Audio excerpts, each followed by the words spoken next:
जब इस कब्र को खोला गया, इसकी कब्र कुशाई की गई, तो 10 फुट तक इसके अंदर, ज़मीन के अंदर इनके बेटे की कोई भी बाकियात नहीं मिली।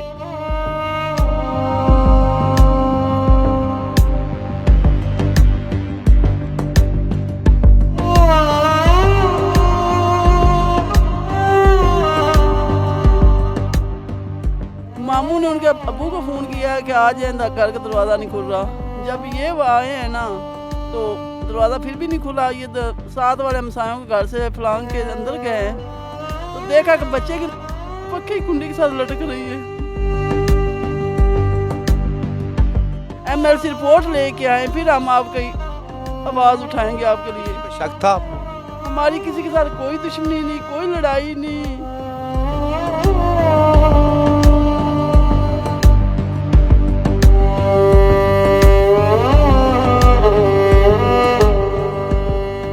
कब्र को खोला, यहाँ से मिट्टी हटाई साइड पे, तो उस वक्त क्या मनाजर थे यहाँ पे? 14 माह बाद हमारा टाइम आया कब्र कुशाई का। उस दिन भी मैं ननकाना अपने ऑफिस के काम के लिए गई हुई थी, तो मुझे बाद में मैं राब्ते में थी तो मुझे बताया गया कि तला अंदर कब्र में नहीं है।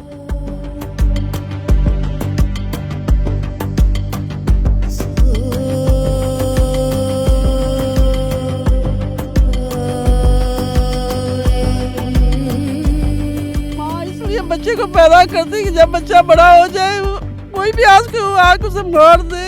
तलहा का इंतकाल हुआ, इस दुनिया से गया, उसके बाद कभी ख्वाब में आया आपके, कभी आया कि माँ जी मेरा मुझे इंसाफ दिलाएं आप? पहले तो मिलता था, कहता है या गले भी अक्सर हाथ रखा होता है कि कहता बहुत दर्द हो रही है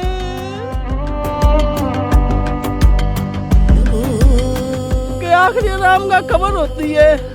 जब मैं पहले कब्र पे आती थी तो मुझे यहाँ सुकून आता है, ये मेरे बेटे की कब्र है, ये मेरे बेटे का घर है। ये देख के मरियम साहबा यहाँ मेरे बेटे भी नहीं रही, या मैं ये मिट्टी मेरे बेटे की नहीं है। मैं अब बेटा अपना कहाँ से तलाश करूँ?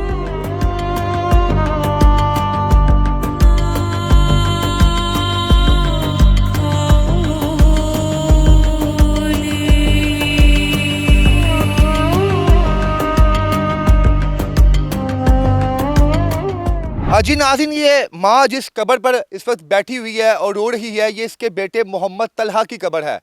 लेकिन तकलीफ दे लम्हा ये है कि इस कब्र के अंदर से इसके बेटे को चुरा लिया गया है और साइड स्क्रीन पर आप जो वीडियो देख रहे हैं वो इसी कब्र की है।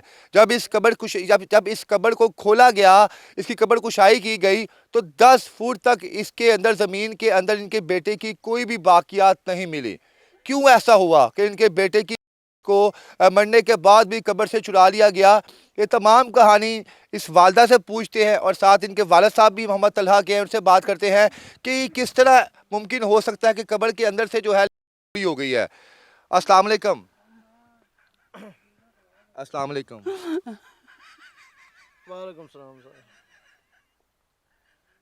नाज़रीन, आप समझ सकते हैं इस वक्त एक माँ कितनी तकलीफ में है कि उसे ये तक नहीं पता कि उसका बेटा इस वक्त कहाँ पे है, कहाँ पे उसको दफनाया गया है। ये जो आपको कब्र, इस वक्त कब्र की मिट्टी जो नज़र आ रही है, ये मिट्टी वही थी जब मोहम्मद तलहा को यहाँ पर दफनाया गया था। लेकिन बाद में जब इस कब्र को खोला गया तो तलहा का कोई भी नामो निशान नहीं था। कौन लोग थे जो तलहा को यहाँ से चुरा कर ले गए? माँ जी,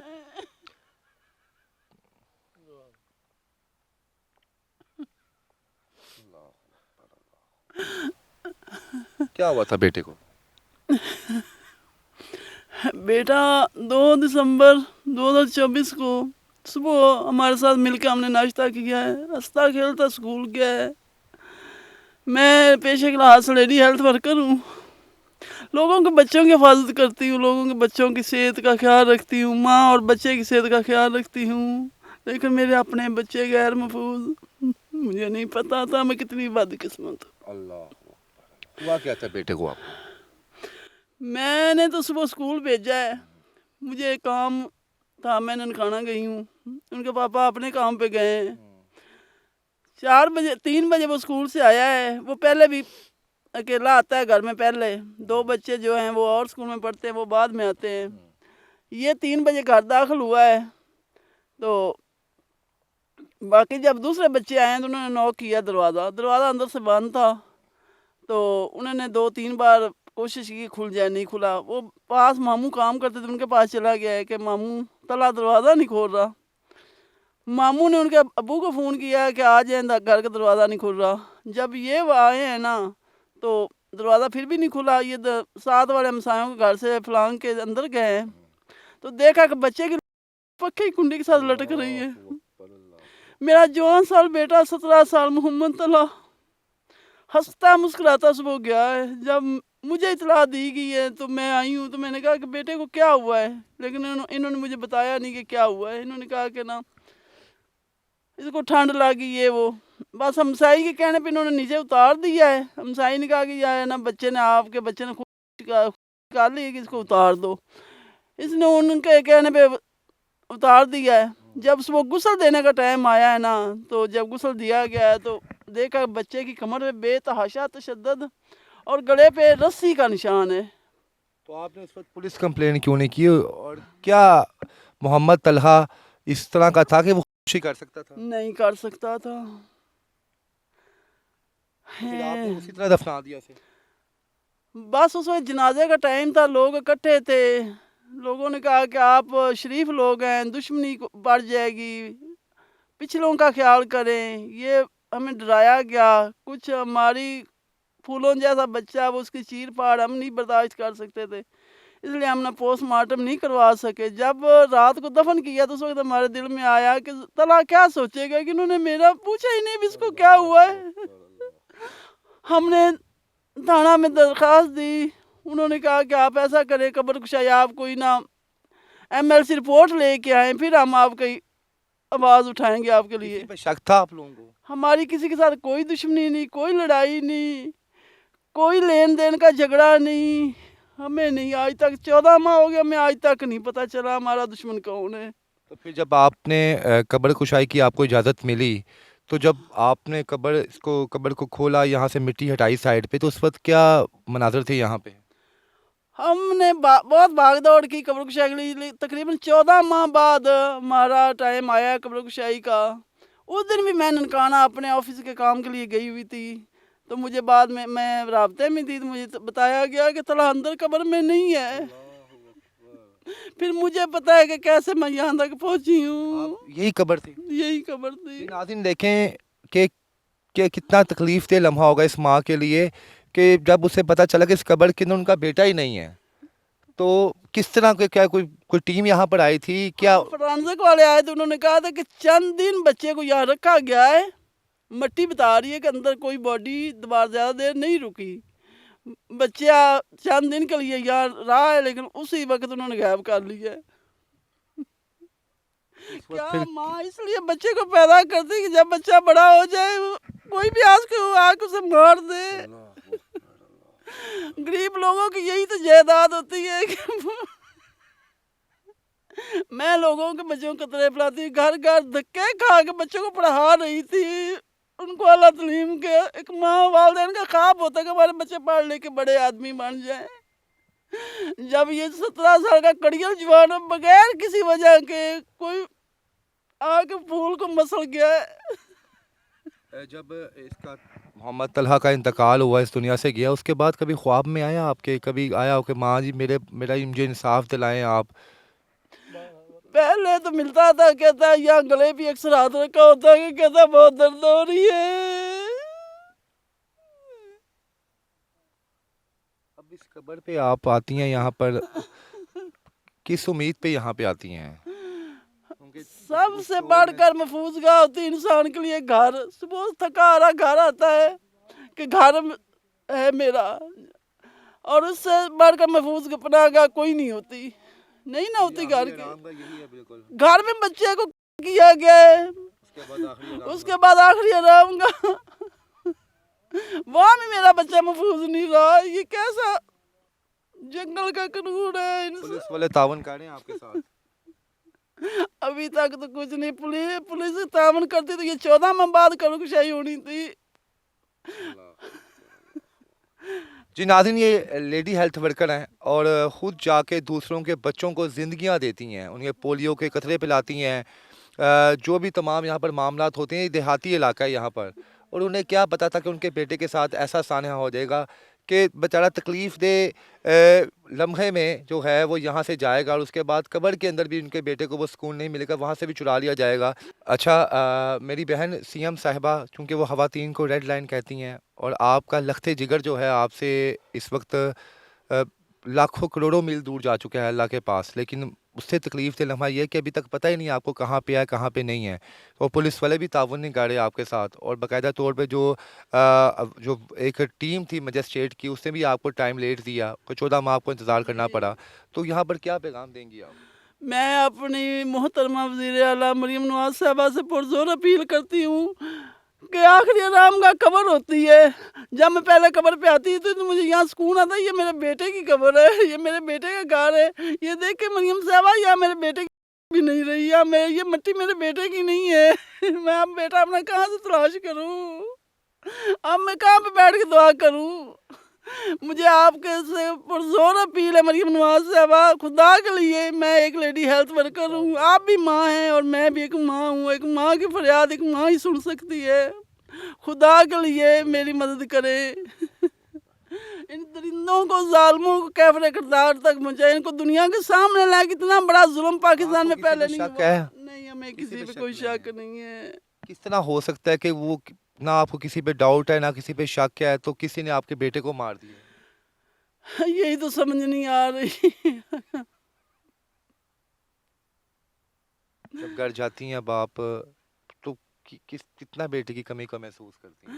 यकीनन एक ये माँ। मेरा बेटा भी था और बेटी भी थी। मेरे घर के सारे काम भी यही करता था और मैं इसके लिए इतनी दुआएं करती थी, इतनी खुश होकर दुआ करती थी कि अल्लाह ये मेरी मदद करता है, मैं थकी हारी आती हूँ, मेरी खिदमत करता है, अल्लाह इसकी मदद करना। लेकिन अब ये मुझे सुकून नहीं आ रहा।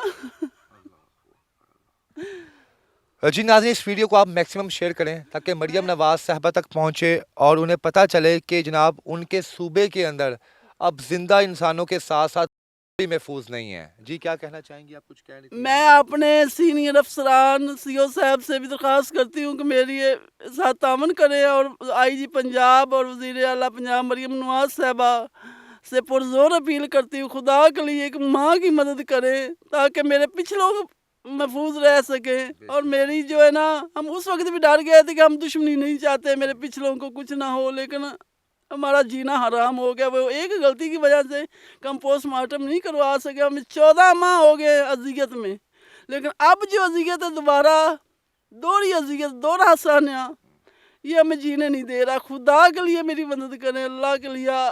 अल्लाह आपको इसका अजर अजीम देगा। अच्छा भाईजान, बताया आपकी बेगम ने, तलहा की वालदा ने, कि जब इंतकाल हुआ तो उसके गर्दन पे निशानात भी थे, तो आप लोग पुलिस के पास क्यों नहीं गए? उस वक्त आपको चाहिए था पुलिस के पास जाते, आप कंप्लेन करते। सर जी मेरी जिंदगी दी शदीद गलती है, मैं अपने बच्चे का पोस्टमार्टम नहीं करा सकिया सिर्फ इस वजह तो कि मैनू लोगों ने कहा कि तू अल्लाह ते मामला छोड़ दे, अल्लाह जालमां नू पूछेगा, अल्लाह ते जो मामला छोड़ दे अल्लाह उनको को तू अपने पिछले जेड़े ने उन्हां दी खैर मना, तू दुश्मनी ते अदालतां दे मामलात च पड़ जाएगा, तेरे कोल कोई इन्ने वसैल नहीं, तू गरीब है, तेरे कोले मामलात किस करन तरह ख्याल आया कि 14 माह बाद कब्र कुशाई की गई? 14 माह क्यों लगे आप लोगों को? तो वो भी हमारी कमज़ोरी की वजह से, ये जो हमने उधर वकील हायर किया, एप्लीकेशन की जज साहबान पे, तो वो डेट पे डेट देते देते अब 14 माह गुजर गए। हम क्या कर सकते थे? हमारे पास तो यानी कि 14 माह पहले आपने केस दायर करवा दिया था कब्र कुशाई के लिए? हो चुका था। हमारा ये टाइम अब मिला है, 17 फरवरी को आगे उन्होंने, जब उनकी मेहरबानी वो आए तो अगर देख कर ये हमें एक और बहुत बड़ा धचका और सदमा हो गया। इस निज़ाम के बारे में आप क्या कहेंगे कि 14 माह लगे सिर्फ कब्र कुशाई की इजाज़त के लिए? अगर 14 माह पहले ही जज साहब, मोअज़्ज़िज़ जज साहब इनको इजाज़त दे देते तो आज वो तमाम लोग शायद इस पर सलाहों के पीछे होते। लेकिन अफसोस कि शायद पाकिस्तान में जो होता आया है वही होता आएगा आगे भी, कि यहाँ पे किसी को भी इंसाफ नहीं मिलेगा। जब अब तो कब्रों में लोग नहीं महफूज, कबूतर भी महफूज नहीं है, कैसे ये जंगल है। कि जब वो टीम यहाँ पर आई मेडिकल की तो उन्होंने क्या देखा? उन्होंने जब इसकी खुदाई मुकम्मल 10 फुट गहराई तक देख ली, देख के उन्होंने जज साहब को बुलाकर कहा कि इसमें तो बॉडी चांदे नहीं कोई रही होगी, बॉडी की कोई स्मेल नहीं है इसमें, कोई ऐसा उसका नहीं, शिवायत ही नहीं मिल रहा कि इसमें बॉडी आई जब हो। वो आपको बता रहे थे तमाम चीज़ें, उस वक्त क्या बीत रही थी हमारे पर क़यामत थी। हमारे सही पूछे तो हमारी दूसरी बार ये फौतगी हुई है। पहले जुल्म हुआ है, अब उससे बढ़कर जुल्म हुआ है। जालिम दरिंदों को किसी हद तक नहीं छोड़ना, इनको सामने बेनकाब किया जाए, लोगों को पता चले जालिम अच्छा, इस दरिंदों दौरान को। कभी आपको शक नहीं हुआ कि मेरी कब्र कहीं किसी को चुराना किसी ने ली हो, कोई कब्र बैठ ना गई हो? वो जिस तरह बता रहे हैं कि जो टीम यहाँ पे आई थी उसने कहा था कि 5-6 दिन बाद ही यहाँ पे चुरा ली गई है। हाँ, कब्र इसकी बैठी थी एक दफ़ा, तो हमने ये जो इधर पर शक पड़ा था, ये इधर जो होता है कब्रिस्तान में, वो सुबह से शाम तक उसने हमें फ़ोन करके बता दिया था कि आपकी कब्र को कोई मसला है कि इसको दोबारा सही करें। तो काफ़ी हद तक इससे की जो कब्र की वो मट्टी थी इतनी इतनी वो नीचे गई थी। पता नहीं, हमने कहा पता नहीं कोई मट्टी में और सारी महफूज थी साथ वाली, कोई बस मसला जहन में नहीं आया बस कैसे हो सकता है। बस समाज जी, यही था। पहले तो आप यहाँ पे आती थी, आपको ये यकीन होता था कि आपका बेटा इस कब्र के अंदर है, लेकिन अब तो वो यकीन भी खत्म हो गया। आखिर ये आराम का होती है महफूज तरीन, वहाँ से ही बच्चा जो है गायब हो गया है। तो अब क्या उम्मीद लेके, क्या आस लेके आप यहाँ पे आते हैं? अब ये इस मिट्टी को देख रही हूँ कि इस मिट्टी में मेरा बेटा भी नहीं रहा जिसके हवाले मैंने किया था। अब मैं अपना बेटा कहाँ तलाश करूँ, कहाँ कैसे दुआ मांगूँ, कैसे आऊँगी? नाज़रीन, ये इस्लामी जमहूरिया पाकिस्तान है और यहाँ पर अब आखिरी आरामगाह भी महफूज नहीं है। यहाँ पर अब महफूज नहीं है। क्या कहेंगे आप इस इकदाम के बारे में, और उन चोरों के लिए आप क्या पैगाम देंगे? और सबसे आखिरी और सबसे अहम पैगाम उस जज साहब के लिए आप क्या कहेंगे जिन्होंने सिर्फ कब्र कुशाई के ऑर्डर के लिए 14 माह गुजार दिए? इसके साथ ही मुझे इजाज़त दें और इस रोती हुई माँ और इस रोते हुए बाप को भी इजाज़त दें। अल्लाह हाफिज़।